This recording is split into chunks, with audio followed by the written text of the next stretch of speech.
asalaamaaleykum askanu département de Pikine asalaamaaleykum waa Djiddah Thiaroye Kaw waaw maa ngi nuyu ku nekk ci turam nuyu ku nekk ci santam am tey l'honneur le plaisir ma dalal fii ci Djiddah Thiaroye Kaw journalistes yi pour waxtaan ak ñoom leeral ci dossier élection département de Pikine ñu am beaucoup de plaisir tey di dalal fii bépp sunu naataangoo li ñaan l'opposition li ci ëpp solo tey accepté nañu sunu invitation ñu ñëw ànd ak ñun moo tax ni ko maître de cérémonie waxee du ma guddal ci wax ji damay jël rek ay kàddu pour dalal sunuy gan yi ñu fi fekk tey sunuy gan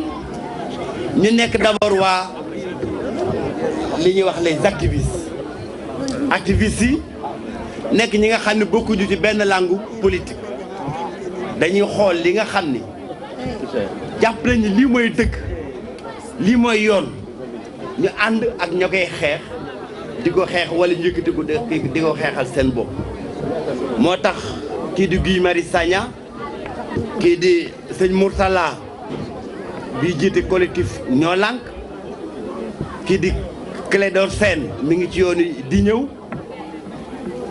kii di Assane Diouf dëkk Djiddah Thiaroye Kaw toog ci biir salle bi donc ñoo ñëpp ñu ngi leen di gërëm di leen sant bu baax a baax ñu ñëw fi toogal ñëpp ñi nga xam ne ñooy activistes yi ñoo nekk la société civile dalal tamit jàmm fii ci biir Djiddah Thiaroye Kaw ci biir département de Pikine donc sunu naataango bu coalition Yewwi Askan Wi coalition Yewwi Askan Wi ñu envoyé délégation autour de Ousmane Sonko président maa ngi lay nuyu di la ziare bu baax a baax avec Déthié Fall donc ma félicité ko ci rôle bi am solo bi nga xam ne joué na ko ci waxtu bu dëgg yàlla organisation élection yi ci biir Yewwi Askan Wi kii di sunu frère donc le maire Khalifa Sall ak le frère Djibril Diop ñoom ñëpp ñu ngi leen di nuyu di leen jaare bu baax a baax ñuy délégation Yewwi Askan Wi nga xam ne ñoom ñoo leen fi teewal donc wàllu askan wi également envoyé fi délégation boo xam ni ka ko jiite mooy le président Mamadou Lamine Diallo di président Tekki di coordonnateur électoral bu coalition wàllu ak mon frère Mayoro Faye donc di secrétaire général adjoint du parti démocratique sénégalais ay ma terminer sur mon grand frère Doudou Wade mi toog sama wet ñëw fi également au nom de la coalition wàllu donc may beral nuyoo maître El Modou mi nga xam ne tey moo fi toogal le collectif des 4 avocats nga xam ne moom la coalition wàllu jiital pour ñoom la mandaté pour ñu défendre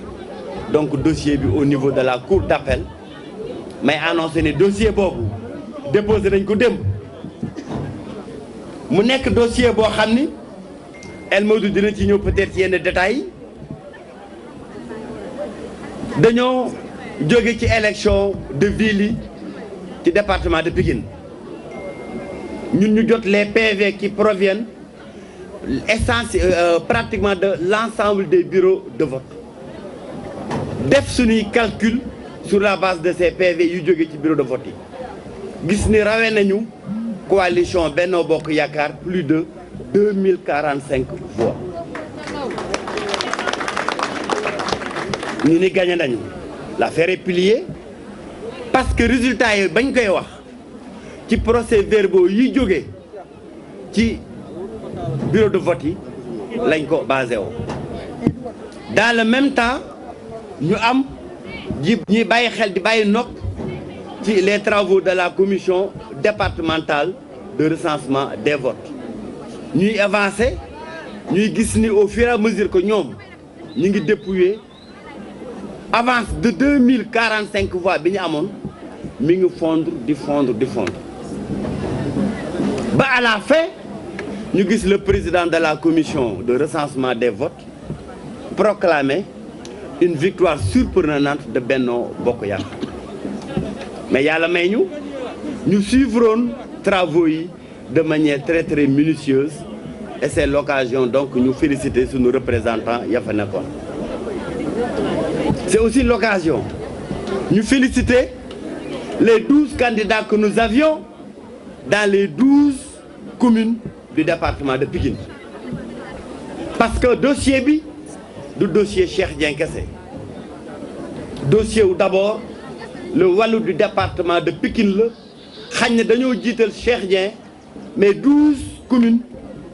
yi nga xam ne ñu ngi ci biir département de Pikine la cay Cheikh Dieng moo leen ci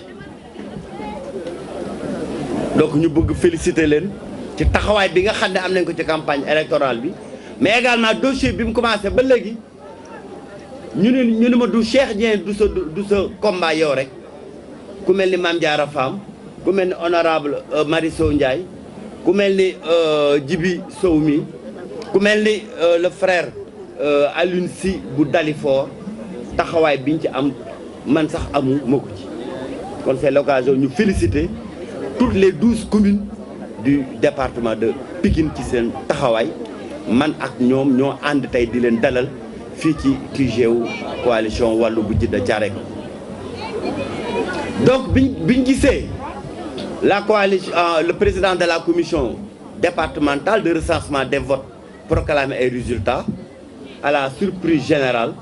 mu jox coalition Benno Bokk Yaakaar victoire ñu ne ko dinañ leen bët lan moo tax ñu dellu ci procès verbaux yi gis ci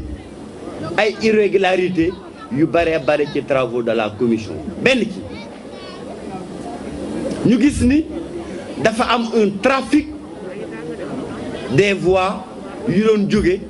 ci commission départementale de recensement des votes muy lu garaaw président man ni dans telle commune dans tel centre de vote dans tel bureau de vote coalition wàllu am na fa 10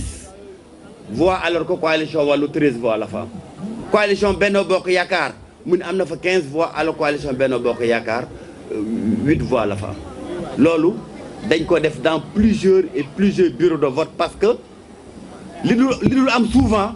dañoo jël le soin moom bi muy proclamer résultats yi en commission ñu doon jël note ca lam doon wax comparer la mu wax ak la nekk ci PV yi jóge ci bureau yi gis ni donc dafa am un trafic donc bu président commission bi def foofu te li ñuy wax dafa firndeem dafa yomb ndax PV ñun yi ñuy sukkandiku ñu mi ngi en notre possession donc ñu jëlee ko ci bureau de vote yi gis également beneen façon trafic boo xam ni def nañ ko ci organisation élection yi ñëpp a xam ne coalition Yewwi Askan Wi nekkul woon candidat au scrutin de ville ñëpp a xam ni IPD nekkul woon candidat au scrutin de ville mu am ay bulletins de vote yoo xam ni ñu doon organiser vote bi coalition Yewwi Askan Wi coalition IPD ak yeneen coalition yu nekkul candidat au scrutin de la ville dañoo dugal seeni bulletins dans le scrutin ci centre de vote yooyu ci bureau de vote yooyu ba ñooñu am ay score tey buñ doon natt coalition Yewwi Askan Wi li mu am ci scrutin de ville bu leen ko waxoon da ngeen di ub seen gémmiñ bulletin Yewwi lu muy def ci scrutin de ville dans le département de Pikine alors que ñoom ñoo leen tere ñu nekk candidat ci le scrutin de ville de Pikine am également beneen façon njuuj njaaj bu ñu gis mooy bu ñuy dépouiller bulletins yi dañuy gis ni dañuy octroyer ay score dañuy lister ñi nga xam ne ñoo compétir dans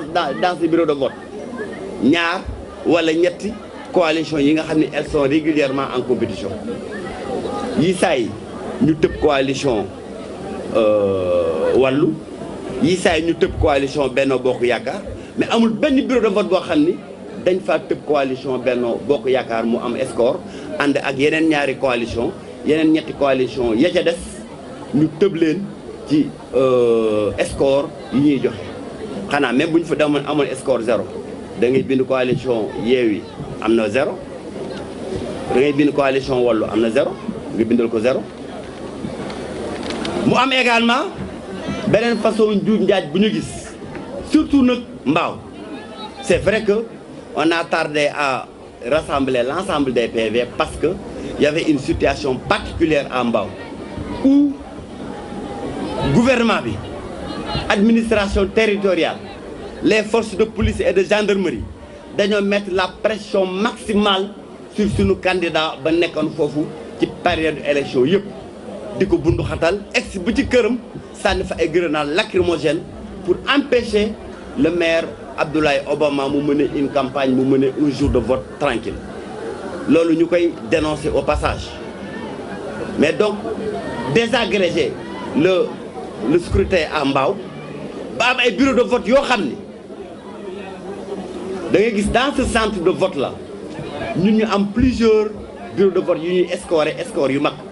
yenn bureau de vote yi ñu bind ñu fi score 0 mu nekk manifestement il y a eu une manipulation du scrutin dans ces bureaux de vote yooyu parce que 6 bureaux de vote mun ñu am dans un centre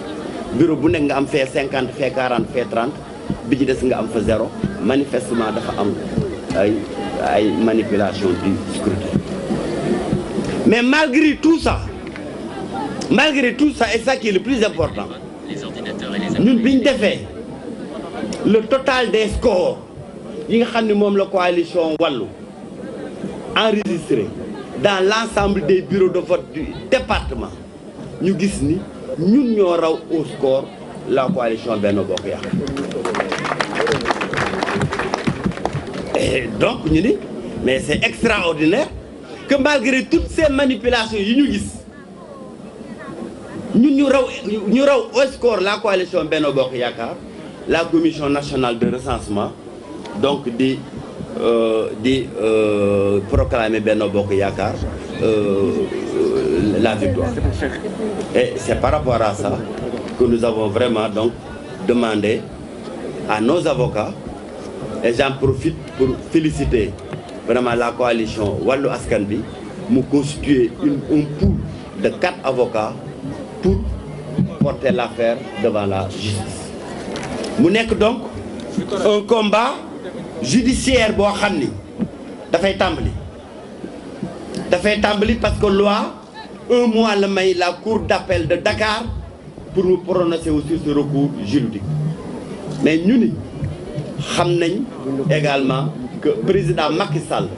moom moo nekk à la base de toutes ces manipulations de la commission départementale de recensement des votes et que de ce point de vue ça reste un combat éminemment politique moo tax tey ñu kontaan am satisfaction bi ñu gisee opposition bi yëpp dans son ensemble au regard de pièces justificatives yi ñu teg ci seen loxo ñun ñu lii Cheikh Dieng nekkatul sa combat wu Yewwi Askan Wi la combat wu tous les activistes la combat wu opposition dans son ensemble la combat wu coalition Wallu Askan Wi la moom moo waral seen teewaay fi ñun ñëpp tey ma leen ci sant leen ci gërëm bu baax a baax